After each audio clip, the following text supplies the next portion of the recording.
నమస్కారం గురుగారు. ఆశీర్వచనం తల్లి. గురుగారు, దేవతలు ఉండే ప్రదేశాలను అంటే ఆలయాలు అంటూ ఉంటాము, క్షేత్రాలు అంటూ ఉంటాము. కొన్ని కొన్ని ప్రదేశాల్లో కొన్ని కొన్ని పేర్లతో మనం వ్యవహరిస్తూ ఉన్నాము. ముఖ్యంగా క్షేత్రము అంటూ ఉంటాం. ఎందుకు క్షేత్రము అంటాము? అసలు దేవాలయానికి క్షేత్రానికి తేడా ఏంటి? అన్నిటినీ దేవాలయాలే అనొచ్చుగా, పోనీ అన్నిటినీ క్షేత్రాలే అనొచ్చుగా? దాని గురించి వివరణ ఇవ్వండి. శ్రీ మహాగణాధిపతయే నమః. ఐం మహాసరస్వత్యే నమః. శ్రీ లలితాంబికాదేవియే నమః. చాలా మంచి ప్రశ్న తల్లి. క్షేత్రాలు అని ఎందుకు పిలువబడుతున్నాయి, దేవాలయాలు అని ఎందుకు ఉంటున్నాయి, దేవాలయాలు మరి వాటికి ఉన్నటువంటి తేడా ఏమిటి అనేటువంటి దాన్ని మనం ఒక్కసారి ఆలోచన చేస్తే, క్షేత్రము పుణ్యక్షేత్రం, పైగా క్షేత్రం అని కాదు పుణ్యక్షేత్రం అని మనం మాట్లాడతాం. పుణ్యక్షేత్రాలు ఎందుకు అవుతున్నాయి అంటే, మనము ఎప్పుడైనా పునీతులము కావాలి అంటే అంటే మామూలుగా ఉంటే పునీతులము కాదా? కాదు.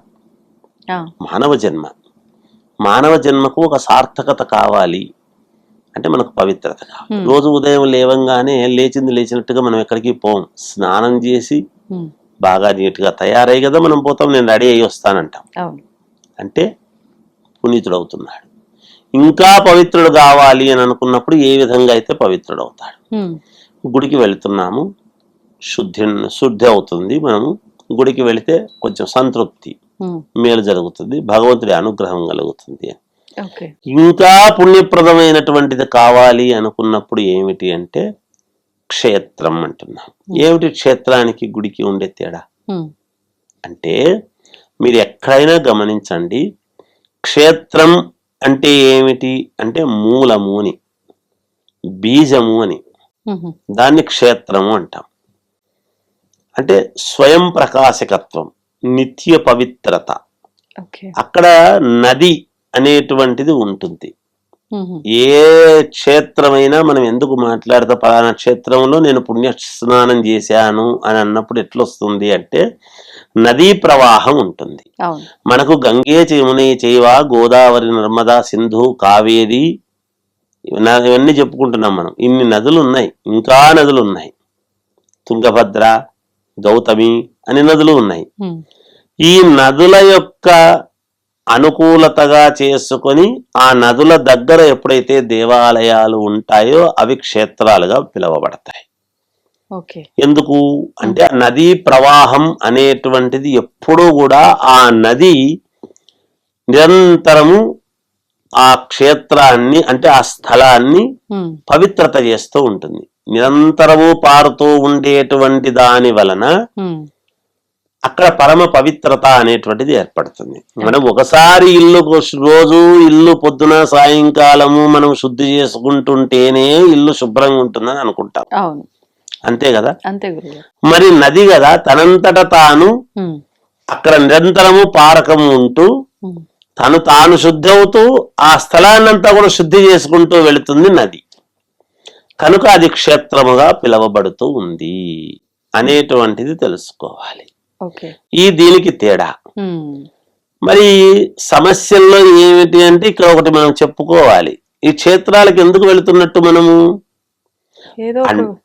అంటే, ప్రతి మనిషి ఏం కోరుకుంటాడు?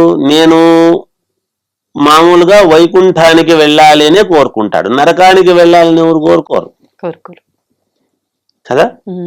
ప్రతివాడు జీవితంలో నేను వైకుంఠము, ఎందుకు వైకుంఠంలో నిత్య కళ్యాణం పచ్చతోరణం లాగా నిరంతరము వైకుంఠంలో శ్రీ మహావిష్ణువు దగ్గర ఆయన సర్వ అలంకార భూషితుడై ఉంటాడు కాబట్టి అక్కడ అన్ని రకాల భోగాలు జరుగుతాయి కాబట్టి అక్కడ ఉండాలి, వైకుంఠానికి చేరాలి అనేటువంటి ఇదితో అనుకుంటారు. దానికి మార్గం ఏమి? కలియుగంలో మనం ఏం చేస్తున్నాము అంటే, మరి నది అనేటువంటిది లేకపోయినా తిరుమలకు ఎందుకంత ప్రాధాన్యత? అందుకే దాన్ని క్షేత్రము అని అనం. మనం కలియుగ వైకుంఠం అని పిలుస్తాం. మనం కలియుగ వైకుంఠము కాబట్టి ఈ క్షేత్రాలలో మనం ఎన్ని తిరిగి ఎన్ని చేసినా ఒక్కసారి తిరుమలకు మనం పోయి వచ్చినాము అంటే మళ్ళీ మళ్ళీ పోవాలా, మళ్ళీ మళ్ళీ ఒకసారి చూడాలా అనిపించేటువంటిది ఆ వైకుంఠము, ఇల వైకుంఠము అని. ఇప్పుడు ఈ కలియుగంలో కలియుగ వైకుంఠము అనేటువంటి పేరు, అందుకే అది క్షేత్రము అనడానికి లేదు. క్షేత్రము కంటే కూడా, క్షేత్రం అంటే భూలోకములో ఉండేటువంటిది క్షేత్రం, వైకుంఠము అనేటువంటిది భూలోకాన్ని దాటి ఉండేటువంటిది వైకుంఠం. అందుకే మనము ఏడు కొండలు ఎక్కి ఎప్పుడైతే మనము తిరుమల అనేటువంటిది శ్రీ వెంకటేశ్వర స్వామి వారి యొక్క దర్శనము చేసుకుంటున్నామో, వెంకట ఈశ్వరుడు, వెంకటేశ్వరుడు, వెంకటలో ఈశ్వర శబ్దము కూడా ఉన్నది. వాళ్ళిద్దరు వేరు వేరు కాదు, ఇద్దరు ఒకటే అనేటువంటి భావనతో ఆయన అక్కడ తన భక్తులను నిరంతరము కాపాడటానికి ఆయన నిలబడే ఉండి మనల్ని కలియుగాంతము వరకు ఆయన మనల్ని ప్రక్షాళన చేయటానికి ఉన్నాయంటే ఇంతకంటే పుణ్యప్రదం అనేటువంటిది ఇంకొకటి ఏం కావాలి తల్లి మానవ జీవితానికి. అందుకని క్షేత్రము అనేటువంటి మాట, మామూలు దేవాలయాలు మనము కట్టి ప్రతిష్ఠ చేసి దాన్ని గొప్పగా చూసుకుంటూ, ఆలయం అనేటువంటిది ప్రతి గ్రామంలోనూ గ్రామము యొక్క అనుకూలతలు, గ్రామ క్షేమము కోసము దేవాలయాలు ఉంటాయి. అలాంటివి మనం కట్టేటివి. క్షేత్రం అనేటువంటివి అవి వాటంతటా అవి భగవంతుడు ఎప్పుడో శంకరాచార్యులు లాంటి మహనీయులు భగవత్ స్వరూపులు ఒక పద్ధతి అని ఒక నిర్మితము చేసి ఒక ఇది చేసి దాన్ని తపస్సు ద్వారానో ఇంకొక ద్వారానో చేసుకుంటూ వచ్చినటువంటివి క్షేత్రాలుగా పిలువబడతాయి. అలాంటి వాటిల్లో ఉండేటువంటివే ఇవన్నీ కూడా. స్వయంభూ ప్రకాశకత్వం మనం మాట్లాడుతున్నాం. కాశీ అనేటువంటిది ఒకటి, అదొక భిన్నత్వం. క్షేత్రమే అయినా కాశీ అంటే పరమేశ్వరుడి యొక్క నివాస స్థానం.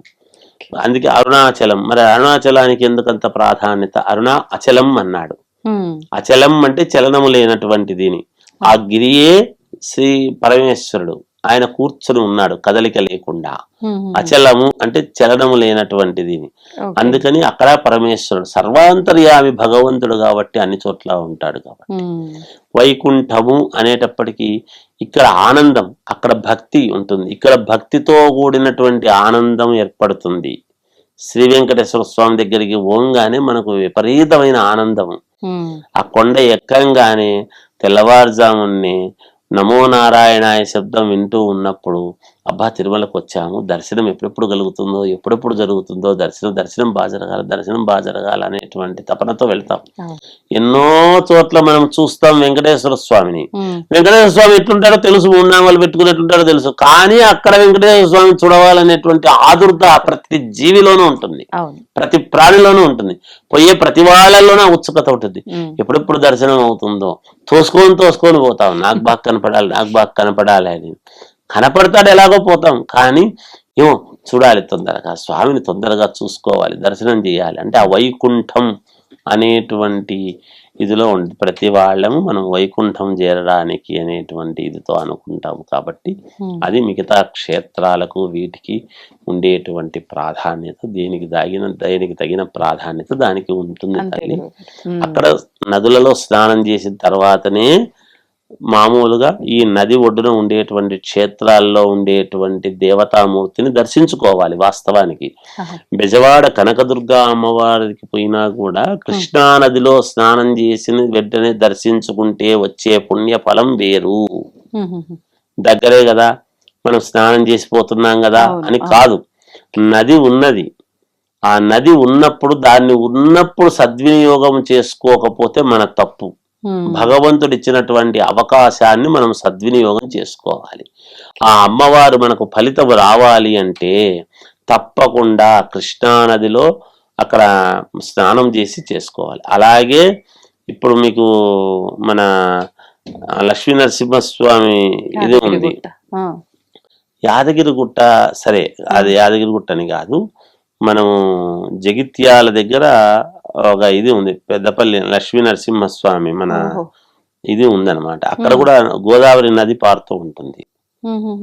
అక్కడ కూడా ధర్మపురి లక్ష్మీ నరసింహస్వామి నది ఒడ్డున ఉండేటువంటి దేవాలయాలలో ఎప్పుడూ కూడా నదీ స్నానం చేసిన తర్వాత వెంటనే దర్శించుకుంటే వచ్చే పుణ్యఫలం అది అంతా ఇంత కాదు, తప్పకుండా మన కోరికలు నెరవేరటానికి, శీఘ్ర ఫలితాలు రావటానికి మేలవుతుంది కాక.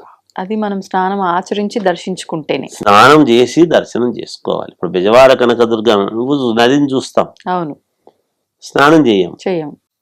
స్నానం చేసి కదా వెళ్ళాలి. నది ఎందుకున్నట్టు అక్కడ స్నానఘాట్లు ఉంటాయి. అంటే పుష్కరాల సమయంలో మాత్రమే మనం అక్కడికి పోయి చేస్తాం. తర్వాత నది కాదా, నదే. అందుకని అక్కడ నదీ స్నానం చేసి మనం ఎప్పుడైతే వెళ్ళి అమ్మవారిని దర్శించుకుంటామో మన కోరిక తప్పకుండా తీరుతుంది. ఒక వస్త్రం పెట్టుకెళ్ళి అక్కడ స్నానం చేసి అంత ఎమర్జెన్సీ ఏముంది? భగవంతుడి దగ్గరికి పోయినప్పుడు, అమ్మవారి దగ్గరికి పోయినప్పుడు అక్కడ స్నానం చేసి ఎప్పుడైతే వెళతామో మార్చుకొని, తప్పకుండా విజయం కలుగుతుంది, మన కోరిక నెరవేరటానికి మేలవుతుంది, అమ్మవారు తృప్తి చెందుతుంది. మన ఇంట్లో స్నానం చేసిపోవటం వేరు, అక్కడ అమ్మవారి కళ్ళ ముందు ఇదే నది కృష్ణ అన్నదే భవిష్యత్తులో ఆమె ముక్కుపోగు అంటుతుంది అని చెప్పినాడు బ్రహ్మంగారు. అటువంటి అక్కడ ఆ సంతోషం ఇది వేరు. ఎప్పుడు ఆ పవిత్రత వేరమ్మా. అమ్మవారు దృష్టితో చూస్తూ ఉండేటువంటి నదిలో స్నానం చేసినంత పుణ్యం ఇంకెక్కడుంటుందమ్మా? పరమేశ్వరుడి యొక్క దృష్టితో గంగా అక్కడ స్నానము కాశీలో చేసి స్వామిని దర్శించుకున్న పుణ్యం ఎక్కడుంటుంది? ఇది 7 కొండలు ఎక్కుతున్నాము కాబట్టి మూలికా ఓషధలతో ఉండేటువంటిది ఎప్పుడైతే మనం ఎక్కుతున్నామో, అందుకే కింద నుంచి చెప్పులు లేకుండా పైకి ఎక్కాలి అనేది. కాలినడకన ఎక్కేవాళ్ళు కూడా చెప్పులు వేసుకొని ఎక్కకూడదు పైకి, చెప్పులు లేకుండానే ఎక్కాలి కింద నుంచి. చాలా మంది చెప్పులు వేసుకొని ఎక్కుతుంటారు. చెప్పులు వేసుకోకుండా ఎక్కితే వచ్చే పుణ్యఫలం వేరు. 7 కొండలు ఎక్కేటప్పుడు మనం కార్లలో దానిలలో పోతున్నప్పుడు చెప్పులు వేసుకుంటాం. కార్లలో పోయే వాళ్ళు కూడా 7 కొండలు ఎక్కుతూ ఉన్నప్పుడు కారులో చెప్పులు పక్కకు వదిలేసి ఉత్తకాళ్లతో వెళితే వచ్చే పుణ్యం ఫలం వేరు. మరి బండ్లలో పోతున్నాం కదా గురువు గారు, బండి వేసుకొని పోతున్నాము కదా, బండిలో పోతున్నప్పుడు ఎట్లా అంటే, బండిలో పోయినా ఎట్లా పోయినా చెప్పులు లేకుండా ఎక్కుతుండడం అనేటువంటిది, మనం ఎలా ఎక్కుతున్నాము, ఏ భావనతో ఎక్కుతున్నాం అనేది ముఖ్యం. చెప్పులు అంత పవిత్రమైనటువంటి కొండలమ్మా 7 కొండలు. అవి మామూలు కొండలు కాదు అవి. అందుకని కారులో వెళుతుండేనా చెప్పులు అనేటువంటివి పక్కకు తీసేసి, మరి చెప్పులు ఉంటాయి కదా కారులో ఉండవచ్చు కానీ మన కాళ్ళకు ఉండకూడదు. మనకు ఆ భావం, ఎందుకంటే ఓం నమో నారాయణాయ శబ్దం వెళుతున్నంతసేపు వినపడుతూ ఉంటుంది. ఆ వినికిడు కూడా మనం చెప్పులు వేసుకొని వింటున్నాము అంటే ఇది కరెక్ట్ కాదు. అందువలన ఇలా జాగ్రత్తగా చేసుకుంటే ప్రతి చోట కూడా మనకు ఖచ్చితంగా మేలు జరుగుతుంది అనేది చెప్పబడింది. సంతోషం గురుగారు. And for more videos, please subscribe to iDream. Please subscribe to iDream. Please subscribe iDream. And please subscribe to iDream. For more videos, subscribe to iDream. Please like, share and subscribe to the channel. Congratulations, iDream. Subscribe to iDream. Subscribe to iDream. So subscribe to iDream Media. iDream ki iDream team andarki huge congratulations. Please subscribe iDream Media. Please subscribe to iDream. Subscribe iDream. Please subscribe to iDream. iDream అంటే నా కళల channel subscribe చేసుకున్న నోరు తిరుగుతలేదు, మీరైతే గంట గుర్తు కొట్టండి. For more such videos, please subscribe to iDream. Subscribe to iDream. Please subscribe to iDream. Please subscribe iDream Media. Please do subscribe to iDream. Please subscribe to iDream Media. For best entertainment and information, please subscribe iDream. And don't forget to subscribe to iDream.